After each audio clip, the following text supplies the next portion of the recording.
ఈ రోజు ఇక్కడనే దుర్గం చెరువు పక్కన నాలెడ్జ్ పార్క్ వస్తే 5 లక్షల మందికి ఉద్యోగాలు వచ్చినాయి.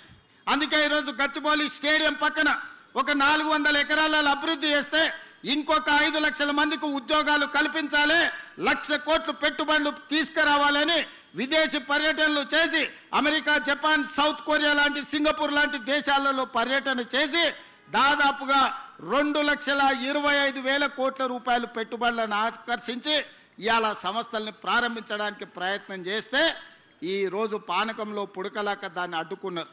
ఇది తాత్కాలికమే.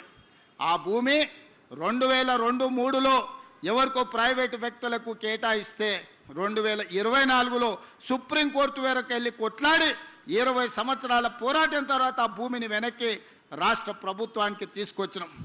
ఈరోజు ఎవరో కొందరు అవాంతరాలు అడ్డంకులు కల్పించినంత మాత్రాన ప్రభుత్వం వెనక్కి తగ్గదు. చట్టసభలలోనే కాదు, న్యాయస్థానాలలో న్యాయం కోసం కొట్లాడి ఆ స్థలాన్ని మళ్ళీ వెనక్కి తీసుకొచ్చి పెద్ద ఎత్తున ఐటీ కంపెనీలను అక్కడ ప్రారంభించడమే కాదు, లక్షలాది ఉద్యోగాలను కల్పించే ప్రయత్నము మన ప్రభుత్వం చేస్తుంది.